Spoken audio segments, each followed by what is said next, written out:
Welcome to West of Tulsa. I'm CJ Ward. We are broadcasting from Ven-tura, California. By the way, I should say, since you're from Ven-tura, Gabe. Yeah. Have you ever heard people say Ven-churra? Yeah, and they're wrong. They're wrong. Yes. Okay. All right. I've heard it pronounced different ways. It's I want to make Ven-tura. sure. Ven-tura. Okay, good. Because the actual right. name is San Buenaventura. San Buenaventura. Yeah, Not San Buenaventura. No, not churra. Okay. It's like a churro. It's Ven-tura. Okay. Ven-tura, right. I just want to make sure we got that right because... Oh, absolutely. There are people right. from Ven-tura who say that- Ven-churra. that, they get frowned upon. Okay. So. Yes. All right. So we got that straightened out. This is West of Tulsa. We got Dan at the controls this morning. As usual. As right? usual. Per usual. I got it right. Last week I got it wrong. Yeah, you said Gabe was at Yeah, I the said controls Gabe was last at- week. yeah. That was scary. Yeah. If Gabe's at the was controls Monday through controls, Friday. is ooh, what it is. that'd Yeah. be scary. Gabe is here as well. Yeah. And now this is a really exciting show. By the way, tip line, right? Yes. Go to our website, go to the page, tip line page, fill it out. Share Join your us here in story. studio. Share your story with us. We'd love to have you in studio. Or at least talk about it. And if we're not talking about the right things, let us know. And we'll talk about it, right? For sure. Okay. Or things they should like. We'll take compliments, too. We like compliments. We do. We do. We haven't had many. We don't get of those many. lately. No, I was We about don't to get say, many we don't get many of those. compliments. All right. So, West Tulsa, go to the tip line page, fill it out. All right. This is an exciting show. Here are the two reasons why. I've wanted to have these two on for a long time. I remember that you talking about them a long time ago. Absolutely. So, Orwin Middleton raced for years. Got one of the coolest car stories. Both of you have one of the coolest cars and car stories. He was one of our hot rod legends that we had. We've been talking about that Absolutely. show. He was up on the stage. Helm's personal favorite to shoot. Yeah. So And then Alma is usually behind the camera. She takes great automotive photography, and we're going to see some of her work here in a bit. But You can laugh, but don't point at my photos. no, we're not going to laugh. Those are awesome photos. We were previewing them. They look amazing. Well, but thank you. all right, welcome both of you. Thanks for joining us. Thank Sure, you. of course. So I have to start off with the story. Absolutely. We have to talk about the Ferrari Lusso, the infamous. 1963. Correct. 1963 Ferrari Lusso. Right. This car has the best car story I have ever heard. This is my personal. I know other people are going to say, I've heard a better story. I don't think so. This is it, in my opinion. So let's start off with how you found the car. How did you guys find the car? Where was it? Well, Okay. First, let's explain what a Ferrari Lusso is to people that don't know. Should we show a photo for those that are watching? No. I mean, let's explain it, and then we'll show the photos when we get to the photos. But Okay. There's a lot of people that don't even know what a Lusso is. Yeah, I'd never heard of a okay. Lusso. Yeah. So tell us, what is a Ferrari Lusso? Well, the Ferrari Lusso is the very last model that Enzo Ferrari made of the 250 GT model that ran from 57 to 64. And within that GT genre was cars like the 250 GTO, the 250 LM. There was a lot of race cars mixed in there. And when Enzo Ferrari built a street car, he was primarily strictly into racing. He only built street cars to supplement his budget for the racing. And he didn't do a fresh sheet of paper car. He just took a race car and detuned it. He took the motor, like my Lusso, which is a 63, is a short wheelbase Berlinetta that he used the engine out of the 250 GTO, the suspension, the steering, the rear end, all the major bits were the same as a GTO, except the motor, instead of 300 horsepower, was 240 horsepower, so he tuned it down. He softened up the suspension. He just, and then he put it all together in a package that he felt would be appropriate for somebody to drive on the street. Put a leather interior in it. He didn't do power steering or brakes or air conditioning or anything like that. He just wouldn't go that far. In fact, I'm told that the frame or the chassis that my car is mounted on is the same part number as it is for a GTO. Yeah. So, they were all, the Berlinettas were designed by Pininfarina and constructed by a group called Scaglietti. And the Berlinettas were all 94.5-inch wheelbase, which is the short wheelbase Berlinetta, the short wheelbase California, the GTO, all of those cars being models of the 250 GT. I could go on, but I don't want to put you guys to sleep. I mean, bottom line, it's a beautiful car, and the sound it makes is just, man, you just want to hear it run and run. Orwin, are you a Ferrari guy? Like, have you owned other Ferraris? Oh, yeah. Well, I've owned this one. I bought it in November of 1986. Oh, so you've had it quite a while. I've had it quite a while. Yeah. And before that, I owned a model called a 330 GTC, which was also a short wheelbase version. It was a coupe. The difference was it was a 4-liter engine. The 250 is a 3-liter engine. The displacement of the engine being dictated by the nomenclature in front of the model. Like, for example, a 330 that's 330 cubic centimeters per cylinder. The 250 of the 250 GT, that's 250 cubic centimeters per cylinder. So when you multiply that times 12 cylinders, the 250 GT is a 3-liter car. The 330 is a 4-liter car. Interesting. So, have you owned modern Ferraris as well, or No. you like the old stuff? yeah, my first Ferrari was well, I used to buy and sell a lot of what are called muscle cars now, kind of a overused terminology, but and one of them that I bought was a 330 America, which was a 4-liter car by the 330, and it was a 2+2, meaning it had a back seat, and so I bought that car in, oh my goodness, when was it? It was probably 1981 or 2 or something like that, and I only had that car for maybe a year. And then I traded that and some money for the 330 GTC to a young fellow who he dispensed illegal substances. There's a story. Yeah, that's definitely a story. That's a whole story in itself. Every time I'd go over and knock on his door, he wouldn't open the door, and I'd get halfway down the driveway, and his face would come out. You know, one of those kind of Wow. Wow. Anyway, I had that car for about 7 years, and I had that car at the time that I bought the Lusso. For various reasons, I wanted to get rid of the 330, and so I had the 2 Ferraris sitting in my garage at once for a couple of years. And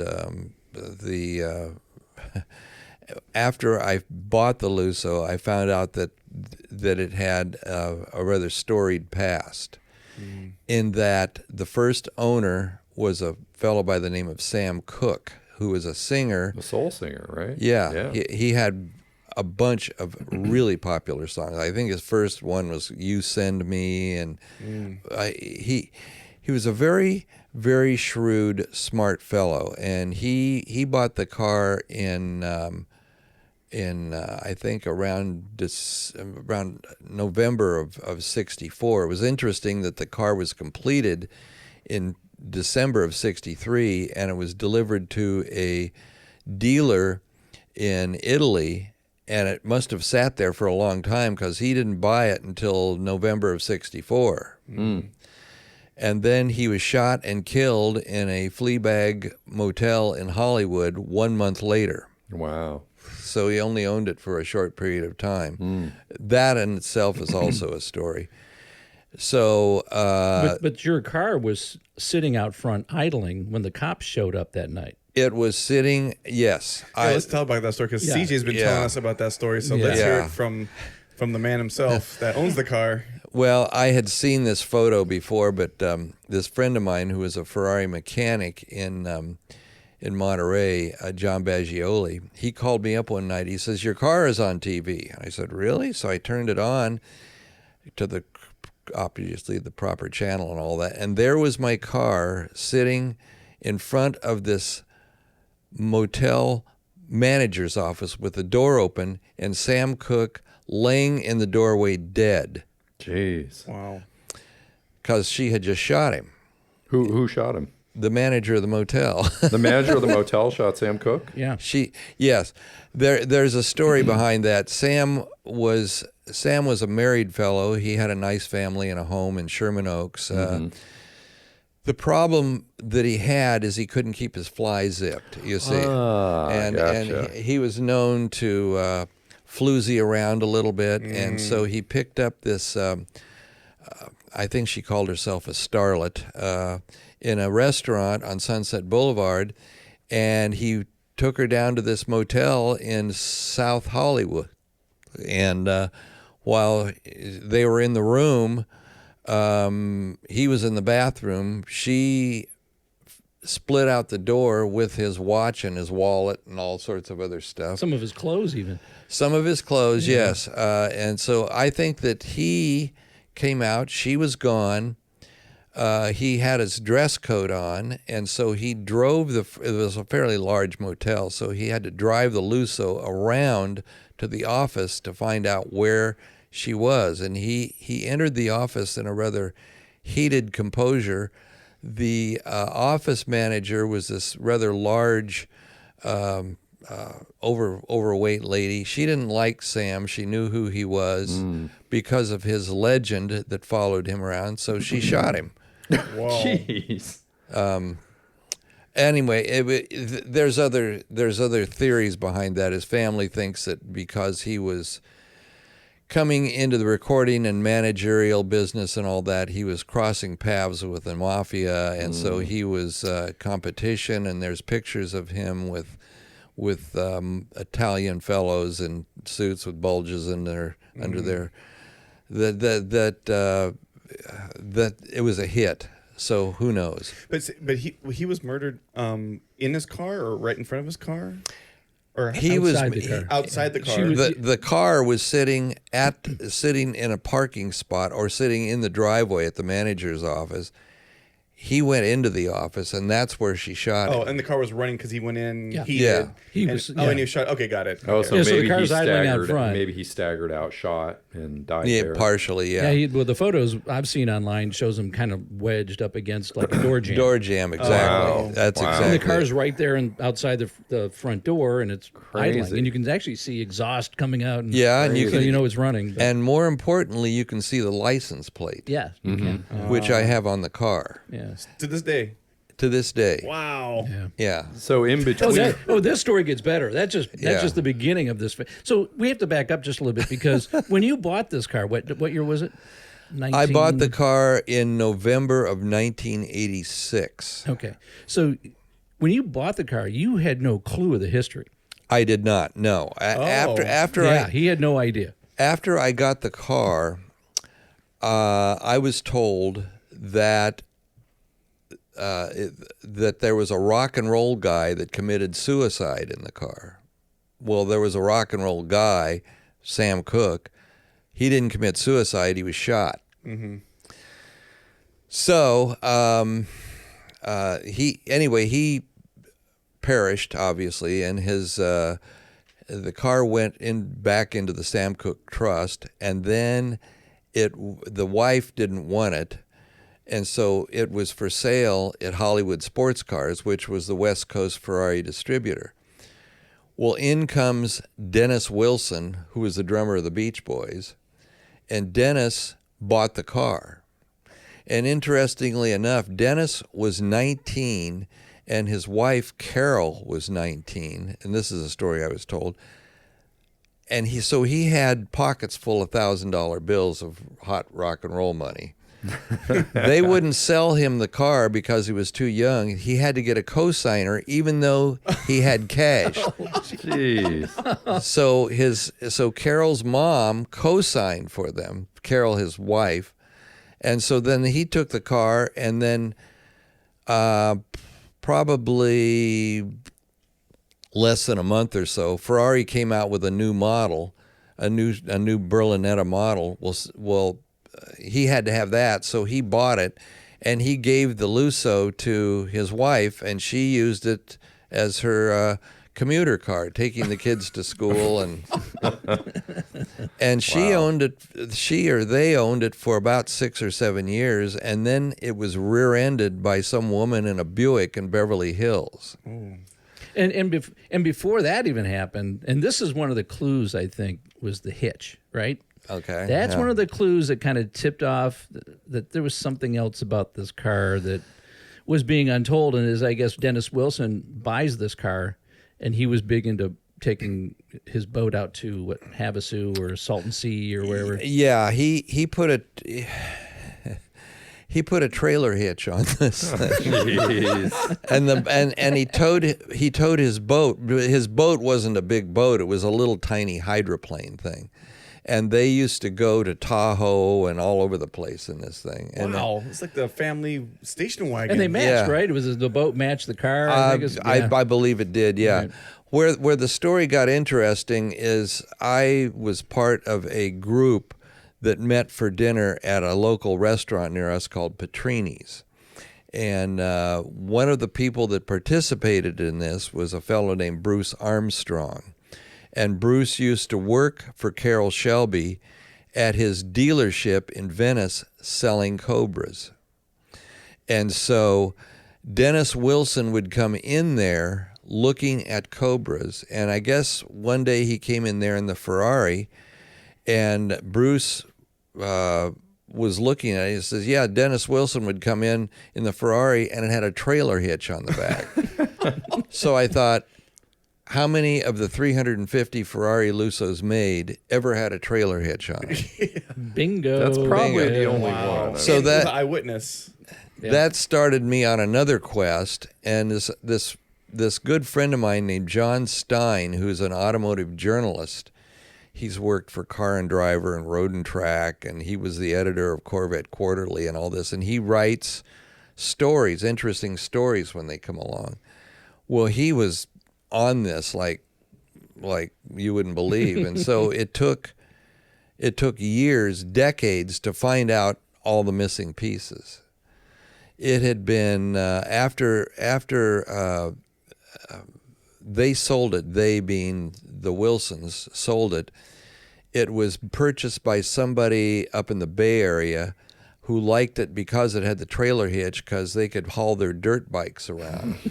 Jeez. And then following that, it went to Alaska to this dentist, but it was the transaction and the handling of the whole thing was handled by this fellow named Ralph Stefano, who was a professional engineer in Alaska, and he developed this team called a Ferrari Alaska Racing Team. And if you dissect what that is, it's FART is the Love fart. so Ralph was quite an interesting fellow.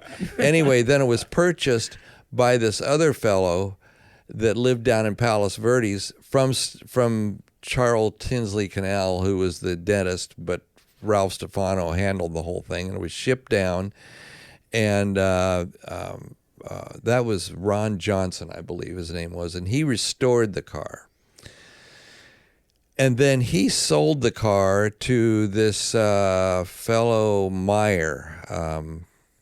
Forgot his first name, but anyway, Meyer was a program manager at Hughes Aircraft, and he was a program manager, what they call black programs. Black not being anything racist, black meaning that they were top secret Sure. black programs. Mm-hmm. Wow.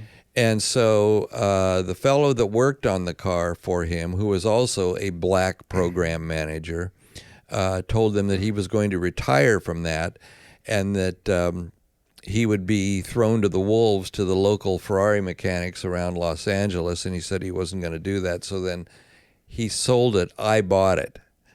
And then that was in November of, like I say, 86. Wow. So yeah, and so after the car was in the accident, it was in the accident when Dennis Wilson's wife was driving it, right? that's correct. So she's driving it. She's rear-ended, Yes. and the car kind of goes through the whole thing you just talked about, Right. and you end up with it. Well, yeah. After she was rear-ended, it went back to Hollywood Sports Cars. They repaired it in their body shop or whoever they were doing body shop business with, and then they sold it to the fellow in the Bay Area. Okay. And I have all the names of all these people and their addresses, and a lot of them, of course, when I started really looking, trying to piece this together, they were either not there or not alive anymore, and so I won't go into the story of how I found out about all that. It was very long and laborious, but I got a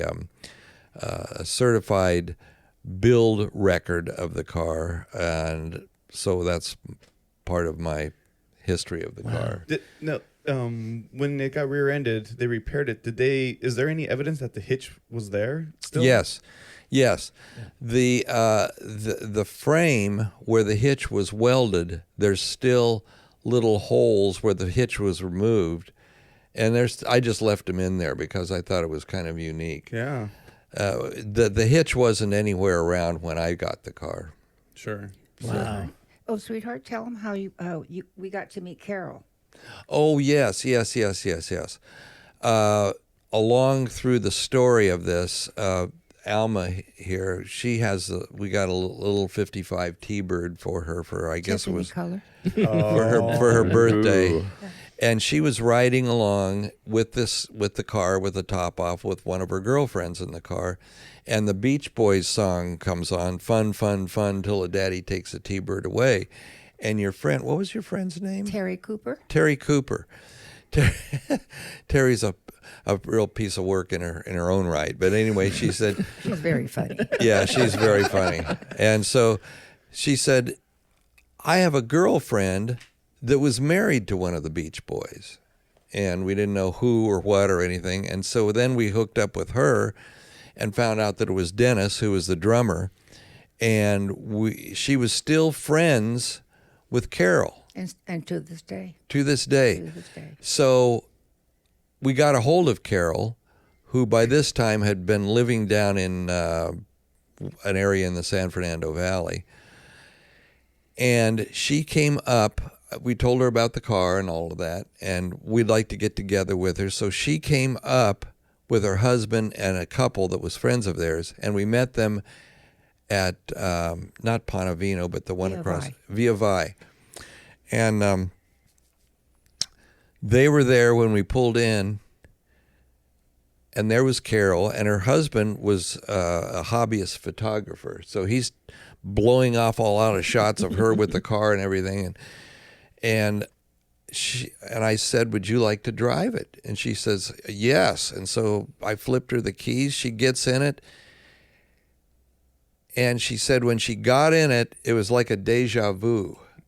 She put the key in the ignition, she fired it up, and she drove it around. She had been there before, obviously.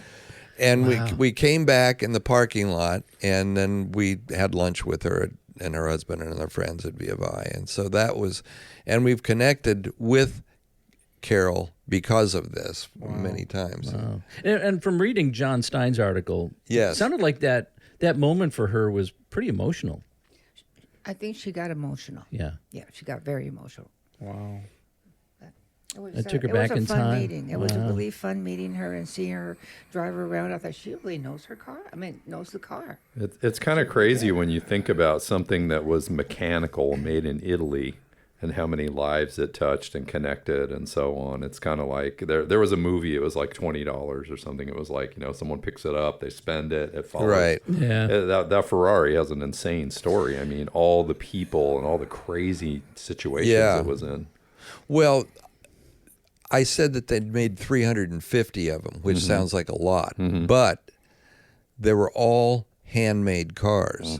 In other words, you can't take a fender or a door or a hood off of another model and put it on my car because it won't fit. Sure. The bodies of those cars were literally pounded out by hand over tree stumps and sandbags and stuff. The whole thing was a cottage industry, basically. Sure. So in a way, you could say, well, each one of them is a little bit different, even though they all look the same. And when she got in this car, she apparently knew that this was her car. Mm-hmm. And so I rode with her. You know, I won't let anybody just drive it. And so she takes off, and she's going through the gears and shifting it up and down. And I mean, it's not a straightforward car to drive because it's got a clutch in it that's either in or out that I put in when I did the motor. And so she knew how to handle everything and do everything, and she got back in, and yeah, she was teary-eyed over the whole thing. Wow. Does that car have a non-synchro gearbox? No, it's got a synchro. Well, okay, so you don't have to double clutch it or anything like that. Well, but or do you? Let's say it's a European synchro gearbox. Okay. It isn't like a Borg Warner T10 or a Muncie or something like that. Got it. You have to double clutch and rev when you go into first, and if the box is cold, you have to do the same thing in second. And Okay, so she knew how to handle it. She knew how to handle it. Yeah, she knew how to do it. Yeah. After all those years. Yeah. It's a very nimble car to drive. It's very easy. Well, with not the new clutch, though. But before, I mean, he's let me drive it. That's how I knew he was in love, when he let me drive his Lusso. That's a big No guy lets any woman drive. That's true love. This is true. True love. This is true. This is true. It is true. Yes. And I thought, oh my God, he's in love. That's when you knew you had him, right? What did you think when you saw the car the first time? Well, he picked me up when I actually. He picked me up at the train station, and I didn't know he. And I was hiding. He was hiding behind the arches when I got off the train, and I'm looking around. Which is another story. Anyway, so all of a sudden he comes out from behind the arches, and then gave me a little hug and a little kiss, and then walked me over to the car. And I was very impressed. I thought, what that car has, because I was a car girl before. So I thought, oh my God, that car has such beautiful lines. And I got in the car and I put on the seatbelt, but the seatbelts are like a plain seatbelt where you kind of click them together. No, you don't click them together. You I don't know how to describe it. They're genuine Ferrari factory Irving airshoot seatbelts. And most people struggle with that seatbelt. I got in the car, snapped it on there. He goes, wow, that's a first. Wow. I thought he's in love. Impressive. He's already in love. A car girl. A car girl. Yeah, it was a car girl before him. Well, the process to figure out the story behind your car must have been fun. Because it was a little bit at a time, wasn't it? Just you found a little bit here, a little nugget there. Talk about that process, because was it John Stein who helped you go through it, or did he just write about it when it was done? Well, he helped me in bits of it, and there was 4 very distinct things about it that were very singular. That you could say, well, that's an old car and stuff like that happened, but 4 of them together, it became more and more and more unlikely that they could all be. For example, I ran into the guy that brought it down from Alaska, Ron Johnson, and he said, I got one time when we were up in Monterey for Car Week, he says, I got something for you. I said, what's that? He said, he hands it to me, and it's the horse that normally mounts in the grill. And the horse had 4 little holes drilled in it.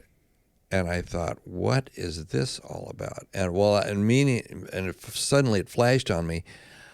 I got a video that the Beach Boys made of old home movies.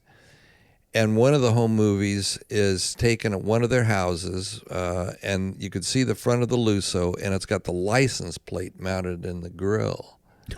Wow. And I thought, they had to drill holes in the horse to get the license plate mounted in the grill. Oh, man.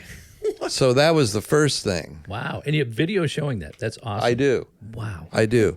And so this friend of mine said, well, I mean, it was an old car. People did all sorts of crazy screwball things. And I thought, well, maybe. But then the next thing comes.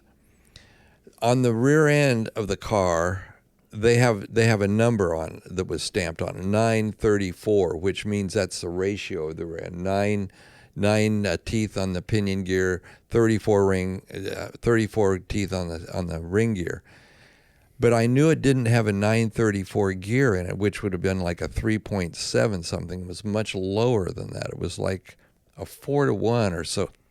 The tach and the speedometer, I calculated there would have to be a lower gear. So that couldn't be the right thing. Well, it turns out in talking with Carol, found out that Dennis changed the rear end ratio to pull the boat.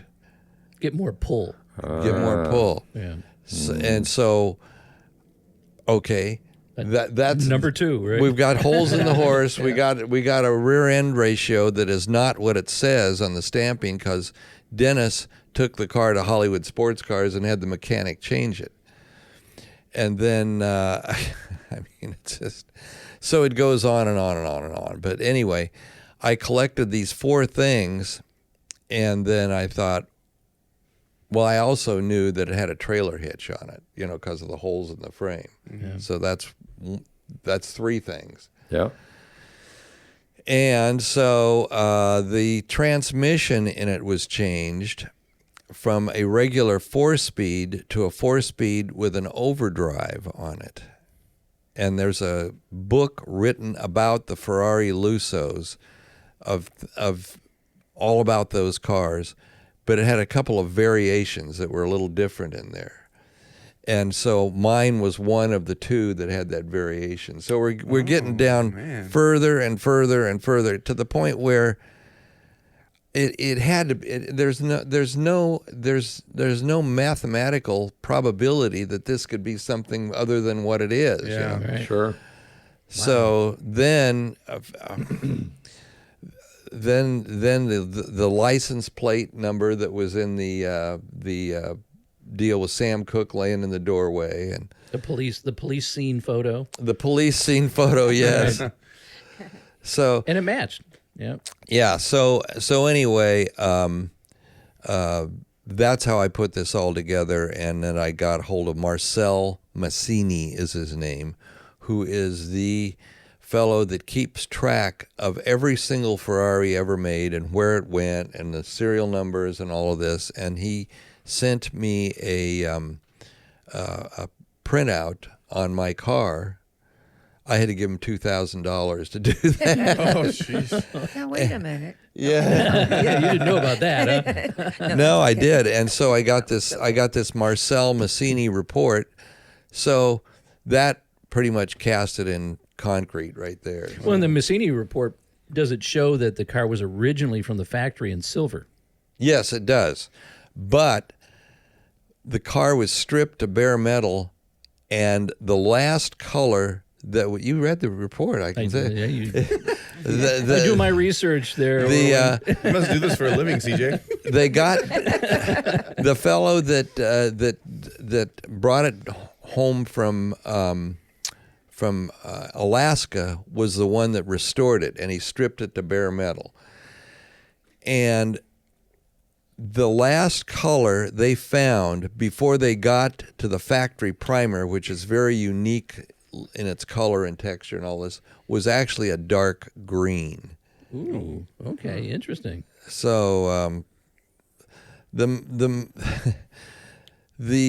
factory reports weren't apparently always what they were cracked up to be. Wow. I know from reading John's article, and if you haven't, if you want to know more about the story, go to John Stein's article. Was it Auto Week? It was in Auto Week. Auto Week, yes. yeah. Maybe we could link it in the We'll do that. video. Yeah, okay, we'll do that. Put a link to it. He did such a great job writing that story. I mean, I read it several times afterward. I was like, wow, so well put together. Yeah. And not easy to go step by step and tell a story like that and lose the reader. Right.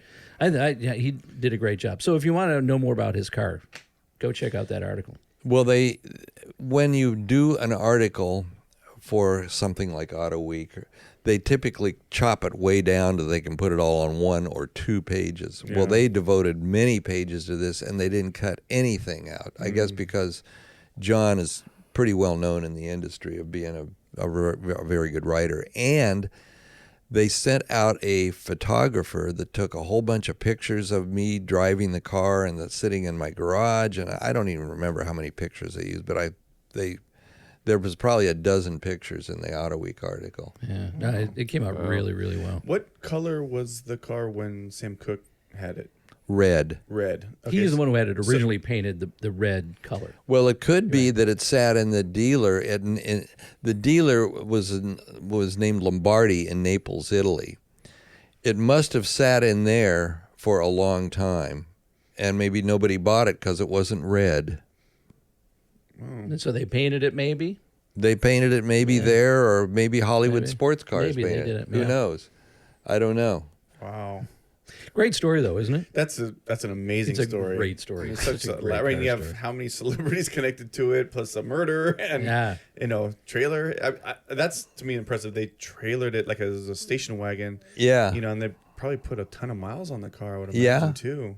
I've got another story. It was also featured in a magazine called Thoroughbred and Classics, and this was quite a few years ago.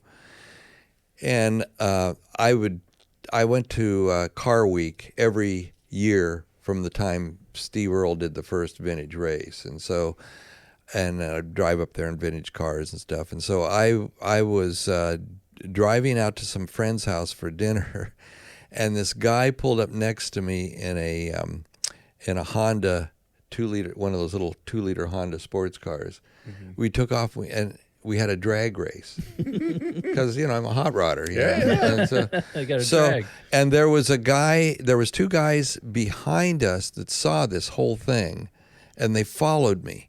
And I pulled into a market parking lot out in Carmel Valley to get a bottle of wine to take to my friend's house for dinner.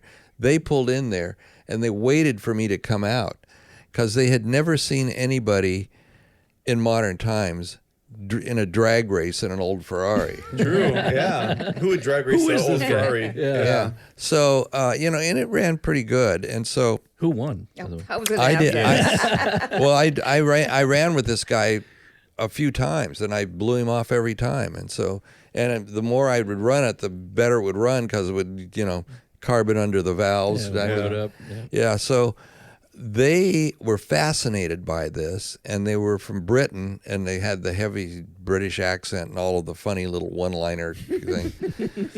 Well, they wanted to meet me at this bridge down on Highway 1 the next day. This was a Sunday evening thing, and they wanted to do an article on it. So I met them down there. However, that night I went to a Gooding auction in Pebble Beach, and my friend was selling a 400 Super America Ferrari that was actually Enzo Ferrari's personal car. Oh, wow. Whoa. And so while I was there, I very carefully parked between two little trees and backed up in a place where nobody could get to it. Well, somebody caved the side of my car in. Well, not caved in, but they Brushed it. brushed it and dented it. Oh. They had to actually try to do it because you couldn't do it by mistake the way I positioned it. So I saw this, and I drove it down there, and the guys from Britain, and no big deal, won't shoot this side of it, So it was also in Thoroughbred and Classics. Wow. Well, your gut must just drop out of your stomach when you see that. Oh, it was it was disgusting. There was also a lady that backed into it, and when you were down at in Carpinteria, I was parked at the curb, and this lady in this chicken coop condition Toyota comes and backs into it, and scrapes the left rear quarter of the car. The quarter panel. And so I came out and I saw this, and this woman, she was an elderly woman, probably younger than I am right now, but anyway, I said, "Do you realize what you just did?" She says, "Yes, unfortunately, I do. That was a mistake. I'm terribly sorry, sir." I said, "Do you know what this car is?" She says, "Yes, I know. It's a 250 GT Ferrari Lusso." And I said, "What?" She was too busy looking at it. That's why she hit it. Knew what she ran into. Yeah. She got instant credit points. She got was brownie distracted. points. She got brownie points for knowing what the car was. Oh, my gosh. So I wound up taking it, my insurance guy came out, looked at it. That's when I wound up painting it from red to the burgundy red it is now. I took it to a spot, and they did a beautiful job on it. And as I was putting it all back together, because we took the doors and the glass and everything out of it, I was putting it back together, and the last thing I was going to put on it was the bumpers. And I sat back and looked at it, and I thought, this thing looks awesome without the bumpers on it. So I just left them off. Wow. I like the bumpers. You like the bumpers? I like chrome. Well, speaking of which, we've talked about this car. I can't believe we've taken this long. Let's look at it. Let's show a picture of it. Let's pop it up. Because I'd love to see the picture of it. I guess I should have driven it down after all, but I wound up not doing that. We'll have you back next Well, that just week. means you're going to have to bring it back. Or we'll just come pay you a visit and come take a look at it at your place. There it is right there. There it is. Wow. So if you're listening on a podcast, you're going to have to go to our YouTube channel to see it. So is this a custom color, or did you pick a factory color? Well, they offered back in '63. They offered dozens of colors that you could get Ferraris in, and this was not real common, but kind of common. It was called Rosso Rubino Metallica, which means ruby red metallic, and the metallic had to be of a certain granularity, not very, very fine. I took it to some friends of mine that owned a shop out in Goleta called Dent Experts. And that's where they painted it. And so they didn't have a color chip for a '63 Ferrari at the paint shop. So we tried different colors, different types of metallic, all sorts of, and we started off with a Mazda Miata color. Really? Yeah. And so Dave, who owned the body shop, he added toners to it, and fiddled around with it, and the metallic was most of the metallics weren't right, and so I had to pick a metallic that was fine enough for that era of car, and we played around with that quite a bit. So he painted it with a 2-stage, which the color coat is like a flat paint, and then he shoots over after a certain period of time when it cures to the right point, shoots a clear coat over it.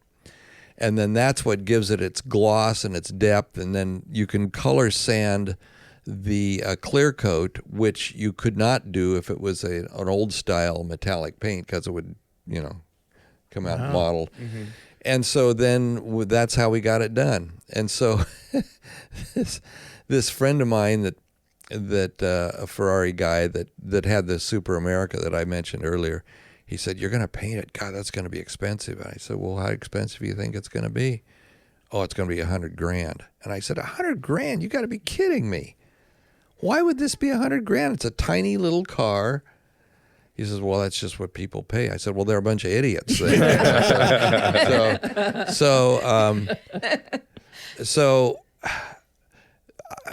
They did it. We got it. I had it at a car show in Carmel that they used to do on the Carmel Avenue, and all the Ferrari guys come up and they start looking at it. I said, "Wow, this is beautiful. Wow, who did it?"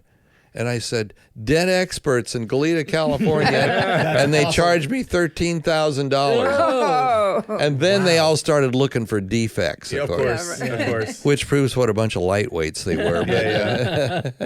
Yeah, the paint's beautiful. Yeah, it's interesting that you say that Miata color, because a couple episodes ago we had a bunch of Miata owners on the show. One who owns R&R Motorworks in Goleta. Yeah, and we were talking about Miata paint or Mazda paint, how it's so great, but it sucks when you get in an accident because a lot of paint shops can't paint that fine of a metallic or whatever. So it's interesting that you chose that metallics. That's really cool.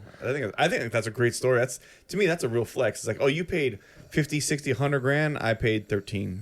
Yeah, and that included the chrome work on the bumpers, and there's not much chrome on the car, but the headlight rings and all. There's a bunch of little nicky-nacky stuff there. Did they go down to bare metal too, or they? No, they used a primer that was brand new on the market, and Dave told me, doesn't matter what's underneath, nothing will come through this primer. But they have to shoot it, and they have to cure it in a certain way for a certain period of time for it to do its thing. Wow. How long ago did you get the car painted? Oh my God, it was 15 years ago. I guess. So the paint job is now $100,000 from $13,000 Yeah, right. with a market adjustment. Right. And I do like it without the bumpers. It does look good. You see that with a lot of Alpha like GTBs. Yeah. They'll take the bumpers off and We got more of cleans that up. race look. Speaking of which, Dan, can we go back to the first picture of the Lusso? Because I noticed something interesting is the composition of this photo. You have a comparison between the old and the new. Right. Because some might consider the Lamborghini, there's a Lamborghini in the background, the Lamborghini a beautiful car, more beautiful than the Ferrari. I disagree. I would say that I prefer the Ferrari. Well, that's why I took that angle, because I want to capture the car in the background. I come Transformer cars because they look like Transformers. Sure. Anyway, so I thought that was a perfect angle because I did move around. I thought, no, I don't want to showcase the other car. I just want to showcase part of it. Yeah. So you can compare the difference in the lines, and it's just so much prettier. So, Alma, you took these Yes. photos. Yes, Yeah. I So you're a bit of a car photographer. Yes. Photographer in general. Well, If there's a car event going on in the Santa Barbara region, Alma's there. I'm sorry. Well, this is an interesting subject because car photography, as Dan being a photographer, myself being a photographer, I don't do cars because cars require a certain type of eye, a certain type of composition. I'm not good at it. Dan knows how difficult it is to shoot vehicles. Really because you did tough. plenty of shoots with vehicles. Yeah. So I can have a huge appreciation for somebody who's just not just passionate about it, but takes good pictures, but also a story behind the picture. That's what I love, the story behind the picture. Obviously, we're about stories here. So when you compose your photos, especially of cars, you're always trying to tell a story with your car? Well, I try. pictures? A lot of times I'll just photograph a car just because the car is beautiful, the lines are beautiful, and but a lot of times I'll try to photograph a car where you can compare it, like the one we just saw, or I'll try to catch because it's got the light. I'm a natural light photographer. I don't do studio work. And so I'll capture the car with the light hitting a certain, and it's just really emphasizing a part of the car. So I look for those little shots for composition, but it's a lot of fun. Cars don't talk back at you. and better yet, they don't blink when you say, eyes open, they don't blink. And usually the owners are very grateful that you're even photographing the cars. Yeah. No, I like cars. Like I said, I was a car girl before. Yeah. And so I just brought in my car girl experience with my photography experience and start playing around. And I found I like this a lot. That's cool. Oh, it's So easy. you guys connected, over cars. One of the things you connected over when you first met? Well, we met on Match.com 22 years ago. Wow. It was new. It was fairly new. Been around for about a year. And I had a profile. He did not. And then I was out of town that weekend in Las Vegas for some esthetician show. And when I came back, there was an email from him, and he says, "I know you don't. I live more than 50 miles away from your designated radius, but if there's chemistry, there's nothing that can keep us apart." I go, "Oh my God, so he's so romantic." Great line. Yeah, Great line. I heard quite a few of them. When he took me to the house. He says, "What took you so long?" I walked through his back door. He turns around. He says, "What took you so long?" I go, "Oh boy, it's getting hot." Wait, so when you guys first met, it was at the train station? That was the first time you guys ever Yes, met that in was person? where he's hiding behind the And arches. you didn't know he had the Ferrari? Well, he had told me about the Ferrari, and my ex-boyfriend, also being a car guy, he said, I said, he has a Lusso Ferrari, and he said, "Oh, he's a keeper." I go, "Really?" He goes, "Yeah." And then he showed me the cars, and I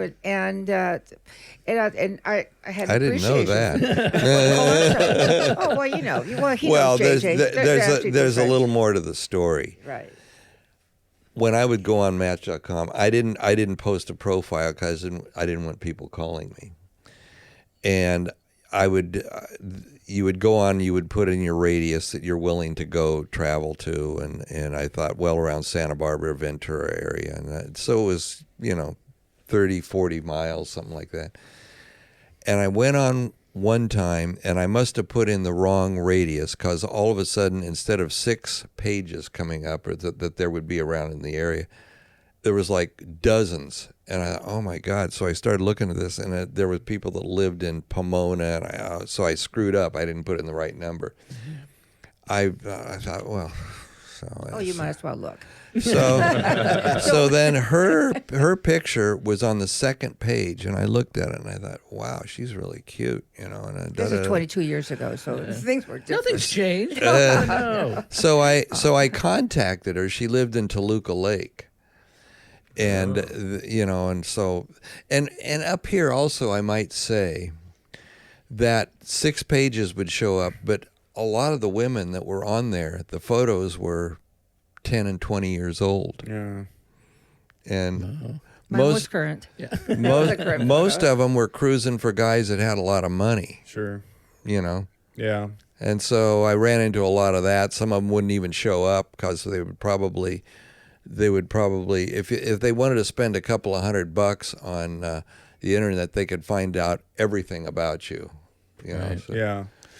Yeah, well, it's good. She was honest. She's posting. It's like listing a car. It's like, here's the picture of my car when I got it 20 years ago. Yeah, when in its right, current state, right? right. So you see the car, like womp womp, you know. Yeah. So that's interesting because we have a guest on our last show who's a friend of the show now. She's technically She's been on 4 times. Yeah, Oh, wow. yeah, Christina Jimenez, who started a car speed dating app or that's you know, a good page, idea. and they're really trying to promote it. This is an interesting story too because she's trying to connect car people, you know, Dating Oh, really? for car Dating people. for car people. Dating for car This is a people. great, Yeah. is a great example. She should take a page out of this because Yeah. I think this is really, really cool because you guys chatted for a few minutes before you guys had met, I would imagine, or Yeah, well, what we did is we emailed back and forth for, I don't know, a few days, and then we just both decided, well, we need to just meet each other, obviously. And so Alma said, well, you can come down and I'll show you around. I said, I know all about L.A. I lived there, you know. I grew up, well, not that I really grew up, but I was... did a lot of racing down there. I did. Yeah, I remember from the Hot Rod night, which Yeah. we'll talk about in a little bit here. Yeah. Anyway, she wound up coming up on the train, and so I met her at the train, and you know how the train station has those arches, you know, and Yep. I was kind of hiding behind the arch because I wasn't sure what was gonna come My off of the photos- train. Yeah, he wasn't sure if my photos were Well, current. with my experience with the gals up here that were 10 and 20-year-old photos. Yeah. So I see her, and the train's a long train. You don't know where she was going to be, and so the train was mostly unloading, and so I saw her jump off of the train way up towards the front, and she was looking around for me, and so I walked up to her, and the closer I got, the better she looked. So I thought, See, this is like a 1940s like film noir or Yeah, something. it This is. like I met her It at the is. train Oh, it's very station. romantic. it is, yeah, it is. It is. I love it. VintageMatch.com. Yeah, Vintage I like I have it. to tell you one story, though. Sure. You know, because I've dated a few men in my life, and I was always the chameleon that would change my spouse or whatever to suit them, and it got to a point where I said, no, I just want to meet a guy who's going to accept me for who I am, and take it or leave it attitude. And so he took me to he was pulling he took me to the Four Seasons for lunch. Ooh. We had a 3-hour lunch, and he stops me. He says, because I'm talking, I was all nervous. You know, it's my first date, and all fidgety. And he says, stop. I go, oh. He says, can I ask you a question? He says, do you always wear this much makeup? And I said, well, no. This is the second question got better. So anyway, so I said, no. I said, well, because what happened, the train stalled, and I didn't have any reading material. So what a girl does is you freshen up the makeup, and I freshened up the eyelash mascara. So when I got off the train and sitting there, he says, "Do you always wear this much makeup?" So by the time, because what happened, by the time I arrived, I looked like Tammy Faye Baker. I literally did look like Tammy. Layers and layers. Oh huh? my God! And the eyelashes were up to my eyebrows. Wow. I said no. He goes, but I thought it was a sweet question. And then he says, "I got to ask you another question." And I said, "What?" He says, "Are you always like this?" Like nervous and chatty, and I'm going, oh, gee, what's the right answer? Yeah, I did want a guy who will accept me for who I am. And I said, yes. And he says, don't ever change. I go, yay! He's such a romantic. Yeah, a little Casanova here. Yeah. I tell no you this, kidding. or we're going to be calling you for advice. Dating. Oh, yeah. He'll So I need share. to get a Ferrari Lusso and lunch at the Four Seasons. That's the secret to Yeah, exactly. That's secret. Yeah, Getting that it works. Got it. Proven to Got it. work. Proven to work. Yeah. Orwin, did you know that she was into cars before you guys had met in person? I don't think so. Because being into cars was always, I figured because of that, I had a Dayglow orange sign over my head that said, stay away. No, you didn't. I never saw it. Well, also, it came time to where she had to jump back on the train if she was Oh, going to. yeah, that's right. And so I just, I didn't want to let her go. And so we went out to dinner, and I wound up driving her back down to Toluca Lake. Oh, that's love. my That was God. my first That's question. love. Did she take the train because you did not want to take the Ferrari down to Toluca Lake? Well, no, I had other cars I could have No, driven. I yeah. just no. Oh, you I wanted- actually because we talked about it. I'll come down and I said, well, you know what? I thought about it. Can I take? I'd rather take the train. It's more romantic. No, and sure. he said he had suggested the train. I go, oh, I'll take the train. Yeah. So I did, and that's how Oh, cool. okay. we That's met in awesome. person. But you're right. I would not want to drive the Ferrari down to Los Angeles Yeah. for obvious reasons. Sure. Yeah, yeah.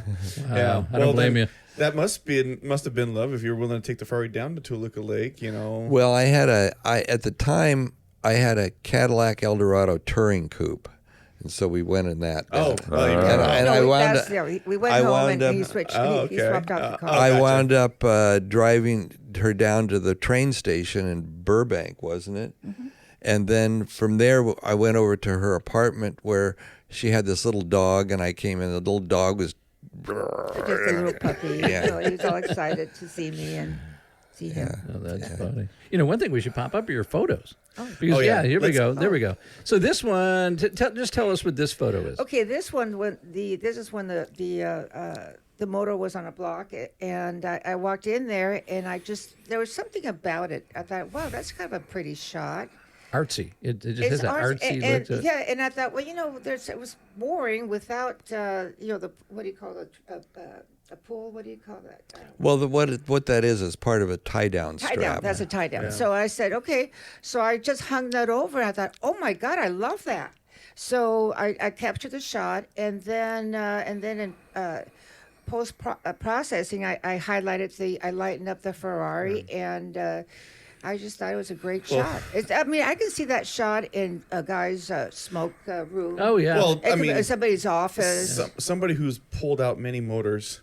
I thought, well, I've used the ratchet strap to pull a motor out of a car. Right. So that's what first thing I thought was, the motor must have been out of the car. Yeah, it was Right. hanging on the kind of on the other side, and I said, no, Yeah. it's got to go in front of Yeah. the Ferrari, next to the Ferrari. Yeah, very cool shot. I love the composition. And again, Well, if you want to thank see you. these photos, you have to go to our YouTube channel to see these. yeah, because Which we suggest you do. Yeah, Oh, it's okay. So, this is a nice one. I love yeah, this one. this one I was photographing for the Montecito Motor Classic, and they had the media show at the Polo Grounds, and they had that Ferrari, the Transformer Ferrari, and there was a gal walking around with her horse, and I kind of flagged her down. I said, "Hey, can I take some photos with your horse?" And she said, "Sure." So that she did something. The car stood up, and I snapped the shot. It was just Bam. one of those. I didn't plan it. She didn't plan it, but I snapped the shot. The horse just did that on its own? What? The horse just got up on two. Well, she did it. She did something to kind of stand him up. got it. Yeah, she had to stick and. But you and still only have a second or two to You're right. snap No, up I a didn't few know shots. she was going to do it. Look at So- the mane's all like waved out. Well, I did that, but I actually gave the horse a little nip and tuck because he's kind of a little heavy on the tummy section, and it was blocking the car. I said, okay, so then the mane, I've kind of exaggerated that a little bit, so I give the little.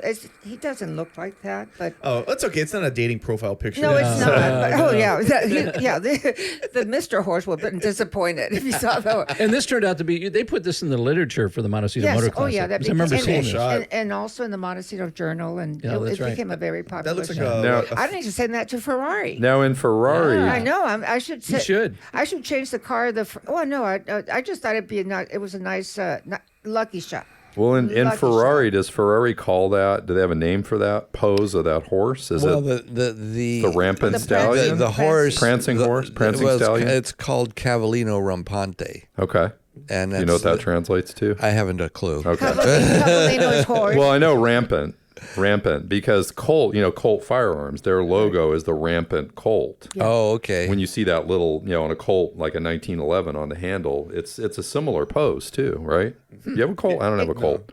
I It's a do. similar Cavallino pose though. means, I do. I horse. have a prancing 1911. horse. Yeah. Okay. So I'll they look call at it they that. call it a rampant Colt, I think, because it's supposed to be a younger horse. Okay. But I've heard rampant stallion. I don't know if that's tied to Ferrari or something. Well, so I don't know. when I saw that the Enzo, that's an Enzo called an Enzo. Yeah.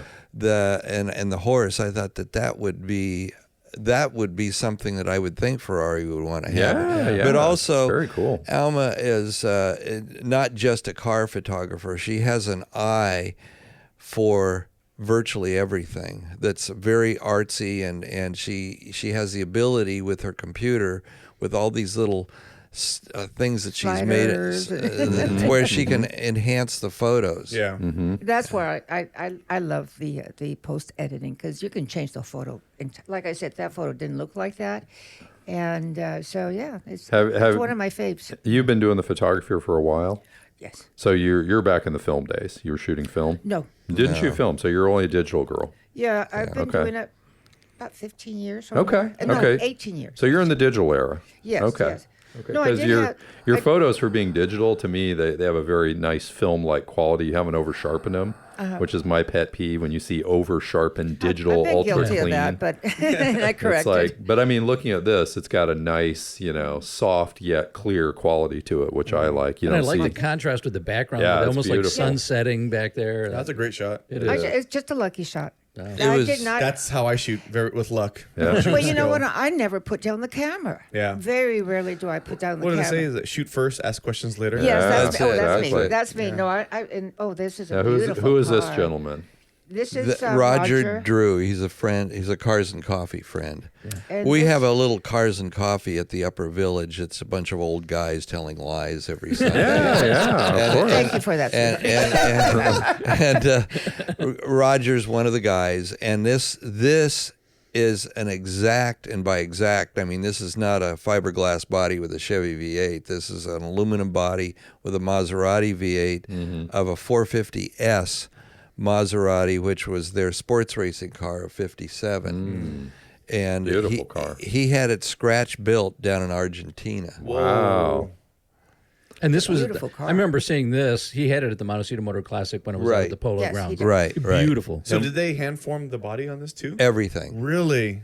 Beautiful. Now, Beautiful this car- work. this property was a beautiful property, and now Carpinteria, is it or? Yeah, I was going to say, Yeah, that's what is the building Yeah. behind? Is And- that and- is that a residence or? No, it is. And I Okay. was looking because I wanted him. I photographed the car, and then after that, I wanted to photograph him with the car. And I was looking around, and I saw through the hedges. I saw, wow, that looks like a Tuscan villa It in the does. background. It does. So I said, let's just Maserati Italian, Tuscan Villa Italian. So Oh, I yeah. said, let's just Yeah. put the two together. So that's when I framed it in front of that spot, and I just think it just really adds to the car. I mean, that's that could be in great. Italy. I mean, And that the- photo could have been It can, taken. it can, Yeah. and that's what I was so excited. When, No, that's cool. And then, of course, the coloring and everything afterwards. But I love that photo. It's just because it's great such, photo. Oh my God, this is one of my favorite Yeah. events. So tell us about this shot. Now this is the truck, the race of gentlemen, and this was in Pismo Beach a few years ago, like 10 years ago, maybe. Yeah, A probably. little bit more, and they finally brought it to California, and we went down there, but unfortunately it was pouring rain the whole weekend, and which is and they have the old motorcycles, they just recreate the old races from back in the 20s, 30s, or whatever. Anyway, so that shot was I actually snuck in behind. I actually got close up behind the start line where these guys were getting ready to start the race and line up, and I thought that being it is an old time photo look. I gave it that old time photo look, being that they're emulating the old races from that time in that era. Great shot. Great shot. And I got some really good ones from the close-ups of the motorcycles, but it was too many to bring. But anyway, Even the cars in the background are old. Yeah. This thing could have been taken, 1935 I know. or something. I know. When I like that, first saw it, I was like, it almost looks yeah. totally vintage. What this is, it's a group that is they do racing on the beach, and it's a drag race for an eighth of a mile. it's in New Jersey. And they started their home where they do this is in New Jersey. Well, the fellow Mel, he wanted to do an event out in California, so he came out to California and he dealt with what it takes to do that in on the California. beach can't imagine. of all places. Yeah, right. Anyway, you can go on YouTube and you can see their events that they do in New Jersey, and they specialize. The genre is it has to. There's a lot of hot rods, but they have to be prior to 1954. They can't run modern engines in them, and it has to be done in a flavor as it would have been done back before the war, very early 50s, late 40s, and the motorcycles are part of this too. And the type of race it is, again, is a drag race where it's a two or three or four people go off at once. That's really cool. That's cool. Yeah. I love it. Yeah. And this one too. I love this shot. Yeah, that's and a I great don't want. I don't want to. I just want to keep it in color because I just love the yellow and the background and the Oilers have been around forever. What does it say? 1947. Yeah. So that's why I took that shot. And Is that a Santa Barbara or a Central Coast No, Club? this or? is in Pismo Beach. The same race. Same the one. truck, But the truck. Oilers is from, where are they from? They're from New CC. Jersey. Oh, that's the Oh, New CC, Jersey. yeah. It's the same group. Okay. Yeah. That's cool. That's But cool. I just like the background. And I photographed this. I used a telephoto lens. It's- Beautiful. Yeah, I like that. And of course, you have to get the flag girl. Yeah, of course. Yeah, I have some really ones where she's actually she dropped the flag and she's like airborne. I mean, she looks like she's 10 feet up. That's cool. I think she was a gymnast at one point. Yeah, no, because I can tell it's the way she was jumping. Yeah. And I like a Harley Davidson service. yeah, Yeah, isn't that right. cool? Yeah, I thought it was just a good composition That's with cool. It her is. walking away with the flag. Yeah. Most of these guys that are Oh, there you go. There's that are flag- participating flag in there. Oh, that's came another from New flag. Jersey. This is a New Jersey show that they came out here and did it. That's cool. Yeah. Now, is this the same group on this Yes. shot? Same group. Okay. Now, here, where before we were rolling, you were saying this was on Cabrillo? Cabrillo Barbara. Boulevard. Cabrillo up see in the Santa trees right Barbara. there. Yeah. I was really surprised that they even did that. Yeah. A lot of Cabrillo's, people That were. Santa Barbara proof. Cabrillo's over by the pier, right? Yep. Right along the beach. Yeah, Right yeah. along the beach. Cabrillo, Yeah, yeah. I've been down there. Okay. This is actually right in front of the Hilton Hotel. Okay. That's cool. And they had to put up all the K-rail, as you Yeah, can see, yeah. and that a friend named Seth Hammond did that for them, and they were.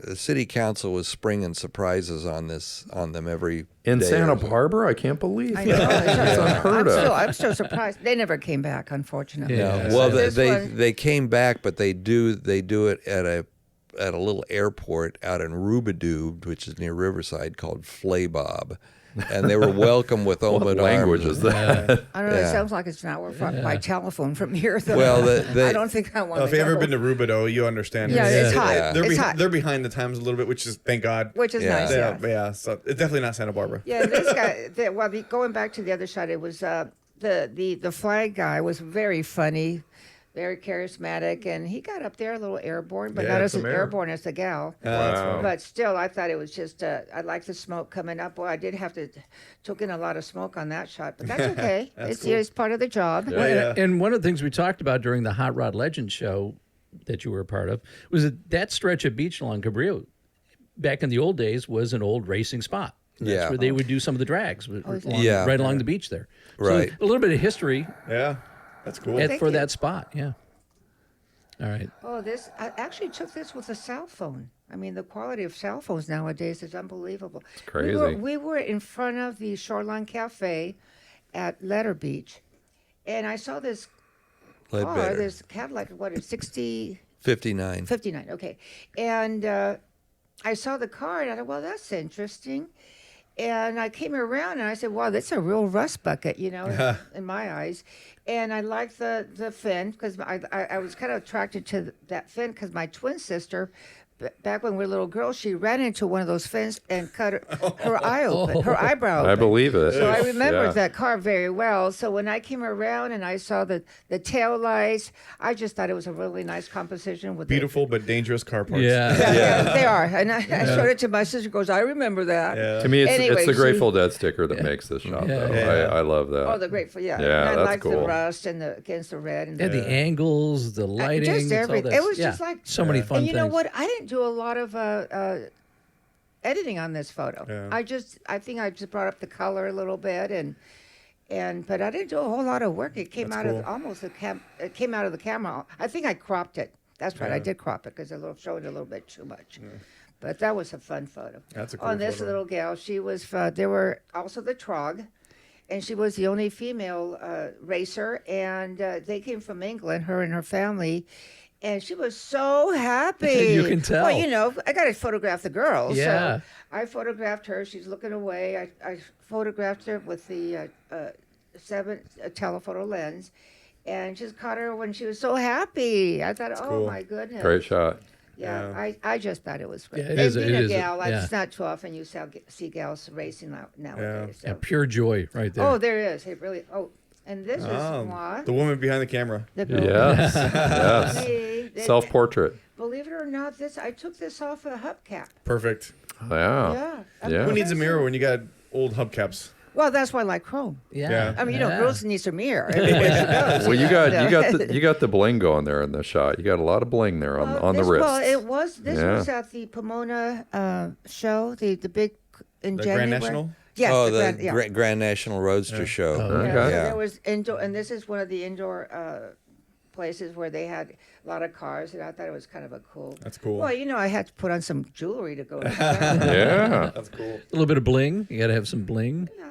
No, Yeah. great photos. Thank you Yeah, for those are sharing very those. Well, I have 200,000 more, but I didn't want to bore you guys. We'll have to have you back a few more times to see all those. Absolutely. Yeah. But- Wow. You So- know, A lot of you were fun. talking about drag racing, and I don't know if you realize this story or not, but drag racing, the first sanctioned off-street drag race happened here at Santa Barbara, and it was at the airport. Yeah. Yeah. We talked about that at the show. At the Hot Rods At the show, Hot yeah, Rods you show. guys Did talked you? about that up on So stage. speaking Yeah. of drag racing, we'll just I'd like to end the show on drag racing because I like drag racing. But your story was pretty interesting about all the time that you had spent drag racing. And it seems like nothing's much has changed because you were drag racing your Ferrari Yeah. in Carmel. How did you get started in all the drag racing? Well, I've been into high performance cars, and a measure of high performance is acceleration. And so I was always reading car magazines and what they would do 0 to 60 in a quarter mile speed and ET, and I was accumulating data is what I was doing. And when I became old enough to have a car and drive and do all that, I just carried that desire onto the street, you see. And so I've got a 61 Corvette that I bought at Harryman Chevrolet in 1964. Wow. And I've probably been in 1,000 street races in that car. Wow. Still has it. How many years later? 60. I had a 60. 60 year What's in what do you have in? I was gonna say which motor. Yeah. It's well, it doesn't look modified. It's got wider wheels and stuff on it, but it's got a 350 small block Chevy that has got a set of experimental Edelbrock aluminum heads. It's got headers. It's got a Rochester fuel injection on it. It's a 4-speed. It's a posit traction, and it runs 114 in the quarter, which is pretty fast. Yeah. And I don't have tires on it that would hook the power to the ground because I don't want to break anything. Yeah. So, but if I was willing to do that, I know that it would probably run 12 flat or something like that with that speed. Yeah. It's quite fast. Have you had that set up in the car for a while? With the 350 and the 4-speed? Yeah. Was it factory 4-speed? No. Well, yeah, it's factory 4-speed. It was a factory 283 with dual quads and a solid lifter cam.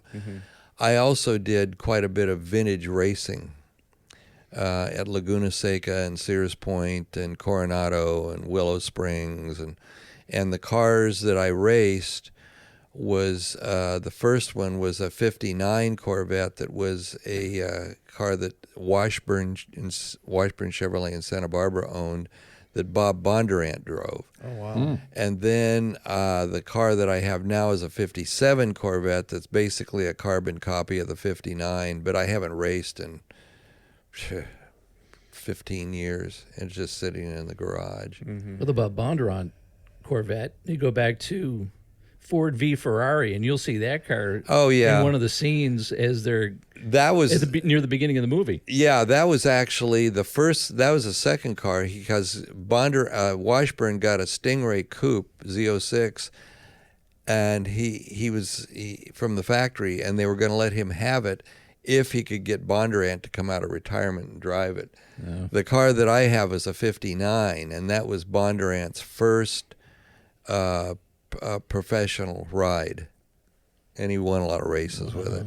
So being more that you history. are a Ferrari owner and a Chevy owner, and I know it's not Ford or Ferrari, but you have both. You have a Corvette, which is kind of like the American sports car, iconic sports car, and a Ferrari, which is world sports car. Obviously, there's two different cars. How would you compare the two? Because you have both of them. I know I won't ask the question which one's your favorite, although you can tell me if that's the case. But well, the Ferrari. The Ferrari that I have, that was a $14,000 car when it was new. That was a boatload of money in 1963. Sure. Corvettes at that time were, I think the base price was $4,500, and if you really option them up, you could get them up $5,500. So they do, speed-wise, they kind of do the same thing, but in a very different way. The Ferrari is... The Corvette was bred up from a passenger car. The Ferrari was bred down from a race car. So the Ferrari, with its suspension and chassis and engine and everything, it handles in a much more manageable way. The Corvette, you could get in big trouble real quick with it, but you have to know what to do to counteract that. And so they can each go very, very fast, but in a very different way. So it depends. You get up in the morning, I'm like, I'm in a Corvette mood. Or, I'm in a Lusso mood. Yeah. So that's how that goes, huh? Well, I don't go anywhere approaching the way I would drive on the racetrack. yeah. So you can just kind of get in the car and dip-de-doodle out 192 and go to Cars and Coffee and Right. sit around, like Nice I mellow say, drive. sit around and tell lies, A lot of lies. Being that you, growing up, did a lot of street racing and track racing. Now you've got a lot of kids who kind of do the same, for obvious different reasons. What would you say to somebody coming up that's into the same things you were when you were a youngster? Well, I don't know. I mean, it depends. It depends on how much money you want to spend and where your priorities are and all of that. But to vintage race and be competitive, you have to have something that is not necessarily driven on the street, because it becomes so specialized that the Corvettes, there was allowed modifications that you could do that made them pretty unstreetable. The Ferraris were more streetable because they were race cars that were built to drive on the street. So it's a whole different deal, basically. Yeah. I guess it's kind of not the same in a 2-liter Honda. No. Which he's beaten before. The Honda 2000, yeah. Yeah, the S2000. It's a fun car. Yeah, Fun car. I had one. Yeah. Yeah, they're cool. Yeah. Any other questions for the Middletons while they're here? Or I got a bunch, but we don't want to make this a 10-hour Maybe we'll show. make it.